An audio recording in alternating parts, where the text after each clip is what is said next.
ಸ್ನೇಹಿತರೆ ಎಲ್ಲರಿಗೂ ನಮಸ್ಕಾರ. ಕಿರಣ್ ಕ್ಯಾಟರಿಂಗ್ ಸರ್ವಿಸ್ ಯೂಟ್ಯೂಬ್ ಚಾನಲ್ಗೆ ನಿಮ್ಮೆಲ್ಲರಿಗೂ ಸ್ವಾಗತ ಸುಸ್ವಾಗತ. ನಾನು ಕಿರಣ್.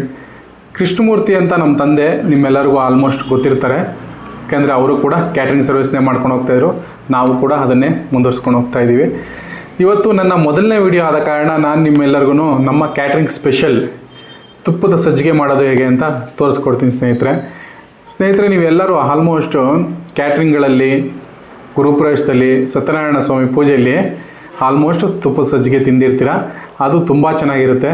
ಯಾವ ರೀತಿ ಮಾಡೋದು ಅಂತ ನಾನು ಇವತ್ತು ನಿಮಗೆ ತಿಳಿಸ್ಕೊಡ್ತೀನಿ ಸ್ನೇಹಿತರೆ.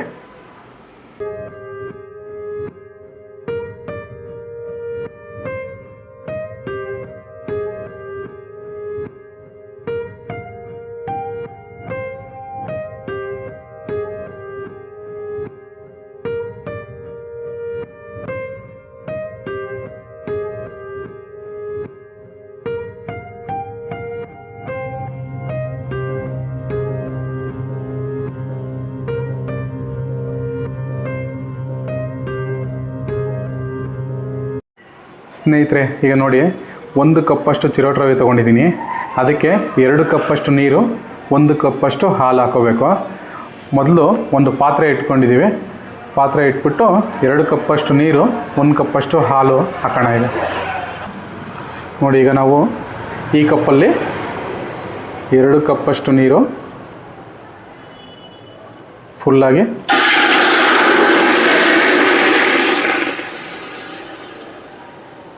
ಫುಲ್ಲಾಗಿ 2 ಕಪ್ಪಷ್ಟು ನೀರು ಹಾಕಿದ್ದೀವಿ. ನೋಡಿ, ಈಗ 1 ಕಪ್ಪಷ್ಟು ಹಾಲು ಹಾಕೋತಾ ಇದ್ದೀವಿ. ಈಗ ಚೂರು ಮಿಕ್ಸ್ ಮಾಡ್ಕೊಳ್ಳೋಣ.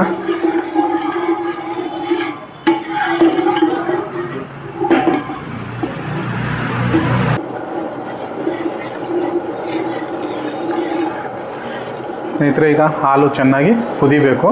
ಹಾಲು ಕುದ್ದು ಬಂದ ಮೇಲೆ ಇದನ್ನು ಇಳಿಸಿ ಸೈಡ್ ಇಟ್ಕೊಳ್ಳೋಣ. ಹಾಲು ಕುದಿ ಬರಲಿ ಅಲ್ಲಿವರೆಗೂ. ನೋಡಿ ಸ್ನೇಹಿತರೆ, ಈಗ ಹಾಲು ಚೆನ್ನಾಗಿ ಕುದೀತಾ ಇದೆ. ಈಗ ಕುದ್ದಾದ್ಮೇಲೆ ಹಾಲನ್ನ ಸೈಡ್ ಇಟ್ಕೊಳ್ಳೋಣ. ಸ್ನೇಹಿತರೆ, ಈಗ ಹಾಲು ಕುದ್ದಾದ್ಮೇಲೆ ಸೈಡ್ ಇಟ್ಕೊಂಡಿದ್ದೀವಿ. ನೆಕ್ಸ್ಟು ಒಂದು ಬಾಣಲಿ ಇಟ್ಕೊಂಡು, ಬಾಣಲಿಗೆ 1 ಕಪ್ ರವೆಗೆ 3/4 ಕಪ್ನಷ್ಟು ತುಪ್ಪವನ್ನು ಹಾಕ್ಕೊಳ್ತಾ ಇದ್ದೀನಿ.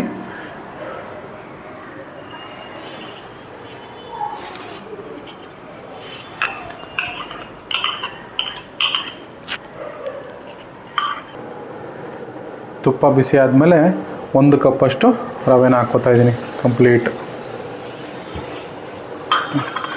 ಯಾವಾಗಲೂ ಮೀಡಿಯಮ್ ಫ್ಲೇಮಲ್ಲಿ ಇಟ್ಕೊಳ್ಳಿ. ರವೆನ ಹಾಕಿದ್ಮೇಲೆ ಕೈ ಬಿಡ್ದಂಗೆ ಆಡಿಸ್ತಾ ಇರಿ. ನೋಡಿ,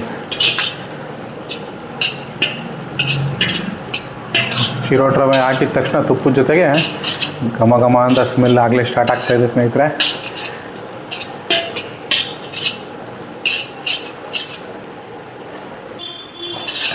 ನೋಡಿ, ತುಪ್ಪ ಈ ರೀತಿ ಇರಬೇಕು.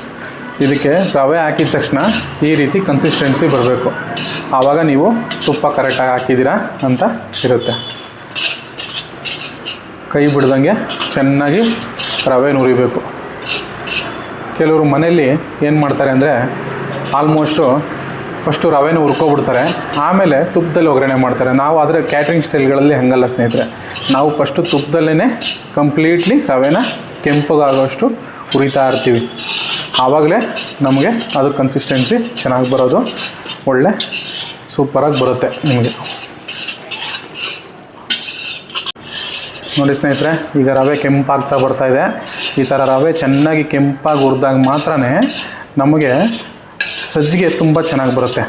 ನಾವು ರವೆ ಹುರಿಲಿಲ್ಲ ಅಂದರೆ ಸಜ್ಜಿಗೆದು ಕನ್ಸಿಸ್ಟೆನ್ಸಿ ಬರೋಲ್ಲ, ಕರೆಕ್ಟಾಗಿ ಗಟ್ಟಿ ಆಗೋಲ್ಲ. ಕೆಲವು ಟೈಮು ಆ ಥರ ತೆಳ್ಳಗೆ ಇರುತ್ತೆ ಅಂತಾರಲ್ಲ, ಅದು ರವೆ ಹುರಿಲಿಲ್ಲ ಅಂದಾಗ ಮಾತ್ರ. ನೋಡಿ, ಈ ಥರ ರವೆ ಕೆಂಪಗಾದಾಗ ರವೆ ಚೆನ್ನಾಗಿ ಹುರಿದಿದೆ ಅಂತ ಅರ್ಥ.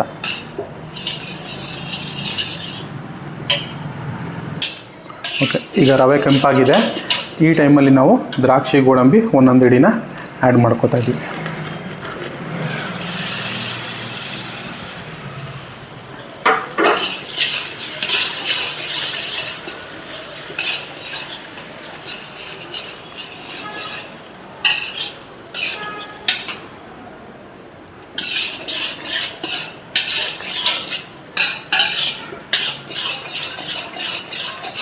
ನೋಡಿ ದ್ರಾಕ್ಷಿ ಎಲ್ಲ ಮೇಲೆ ಬರ್ತಾ ಇದೆ. ಈ ಟೈಮಲ್ಲಿ ನಾವು ಎಲ್ಲ ಮೇಲೆ ಬಂತು. ಈ ಟೈಮಲ್ಲಿ ಕಾಯಿಸಿರೋ ಹಾಲನ್ನ ನಾವು ಅದಕ್ಕೆ ಹಾಕ್ತೀವಿ. ಸ್ವಲ್ಪ ಬಟ್ಟೆ ಹಿಡ್ಕೊಂಡು ನಿಧಾನಕ್ಕೆ ಹಾಕಿ ಸ್ನೇಹಿತರೆ, ಯಾವುದೇ ಕಾರಣಕ್ಕೂ ಅಲ್ಲಾಡಿಸ್ಬೇಡಿ.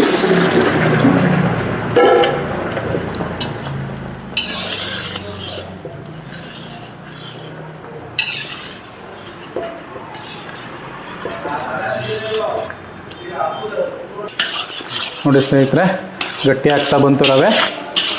ಈ ಟೈಮಲ್ಲಿ ಇದೆಲ್ಲ ಫುಲ್ ಇಷ್ಟು ಗಟ್ಟಿ ಆಗಬೇಕು. ಈ ಟೈಮಲ್ಲಿ ಇಷ್ಟು ಗಟ್ಟಿ ಆದಮೇಲೆ ನಾವು 1 ಕಪ್ಪು ತೊಗೊಂಡಿದ್ದೀವಲ್ಲ ರವೆನ, ಅದಕ್ಕೆ 1.25 ಕಪ್ಪಷ್ಟು ಸಕ್ಕರೆನ ಆ್ಯಡ್ ಮಾಡ್ತಾಯಿದ್ದೀವಿ.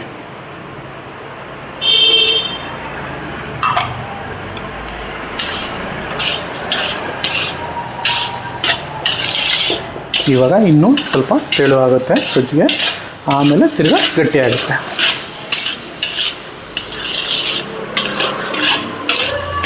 ನೋಡಿ ಸಕ್ಕರೆ ಕರಗೋಕ್ಕೆ ಸ್ಟಾರ್ಟ್ ಆಯಿತು.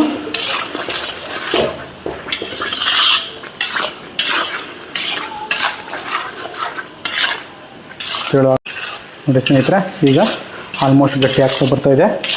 ಈ ಥರ ಗಟ್ಟಿ ಆದಾಗ ಸ್ಟವ್ನ ಆಫ್ ಮಾಡಿಬಿಡಿ. ಇಷ್ಟು ಗಟ್ಟಿ ಇರಲಿ. ಇಷ್ಟು ಗಟ್ಟಿ ಇದ್ದರೆ ಇನ್ನೂ ಒಂದು ಸ್ವಲ್ಪ ಆಫ್ ಮಾಡಿ ಇದನ್ನು ಮುಚ್ಚಿಟ್ರೆ ಇನ್ನೂ ಒಂದು ಸ್ವಲ್ಪ ಗಟ್ಟಿ ಬರುತ್ತೆ. ನೀವು 1 ಅವರ್ 2 ಅವರ್ ಇಟ್ಕೊಂಡು ತಿಂದರೂ ತುಂಬ ಸಾಫ್ಟಾಗಿ ಇರುತ್ತೆ.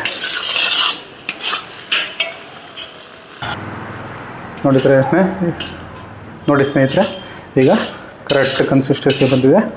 ಈಗ ನೀವು ಕರೆಕ್ಟಾಗಿದೆ ಇದು ಸಜ್ಜಿಗೆ. ಈ ಟೈಮಲ್ಲಿ ನೀವು ಬಾಳೆಹಣ್ಣು, ನಾನು ಒಂದು 5 ಬಾಳೆಹಣ್ಣು ಹಚ್ಚಿಕೊಂಡಿದ್ದೀನಿ, ಅದನ್ನು ಸಣ್ಣದಾಗಿ ಹಾಕ್ತಾಯಿದ್ದೀನಿ. 5 ಬಾಳೆಹಣ್ಣು ಹಾಕಿ ಮಿಕ್ಸ್ ಮಾಡಿ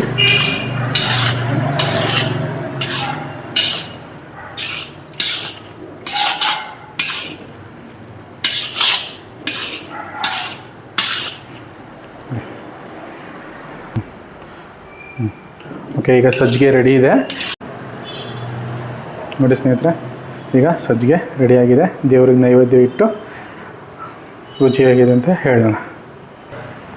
ಸ್ನೇಹಿತರೆ, ಕೊನೆಗೂ ತುಪ್ಪದ ಸಜ್ಜಿಗೆ ರೆಡಿಯಾಗಿದೆ. ಈಗ ನಿಮಗೆ ಟೇಸ್ಟ್ ಮಾಡಿ ಹೇಳುವಂಥ ಸಮಯ. ನೋಡಿ ಹೇಗೆ ಫುಲ್ಲು ಸಾಫ್ಟಾಗಿ ಫ್ಲಫಿಯಾಗಿ ತುಂಬ ಚೆನ್ನಾಗಿದೆ.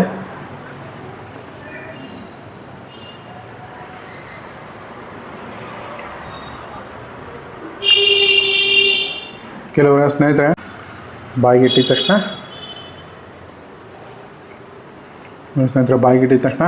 ಹಾಗೆ ಫುಲ್ ಕರ್ಗೋಗ್ತಾ ಇದೆ. ಸೂಪರ್ ಸಾಫ್ಟು, ಸೂಪರಾಗಿದೆ. ನೀವು ಮನೇಲಿ ಮಾಡಿ ನನಗೆ ಕಮೆಂಟಲ್ಲಿ ತಿಳಿಸಿ ಹೇಗೆ ಬರ್ತು ಅಂತ. ಮನೆ ಯಾವುದೇ ಫಂಕ್ಷನ್ಗಾದ್ರೂ, ಗುರುಪ್ರವೇಶ, ಮದುವೆ, ನಾಮಕರಣ, ಎಂಥ ಫಂಕ್ಷನ್ಗೂ ನಮ್ಮ ಕಡೆಯಿಂದ ಕ್ಯಾಟ್ರಿಂಗ್ ವ್ಯವಸ್ಥೆ ಮಾಡಲಾಗುತ್ತೆ. ನಿಮ್ಮ ಮನೆಯಲ್ಲಿ ಯಾವುದೇ ಫಂಕ್ಷನ್ ಇದ್ದರೂ ನಮ್ಮನ್ನು ಕಾಂಟ್ಯಾಕ್ಟ್ ಮಾಡಿ.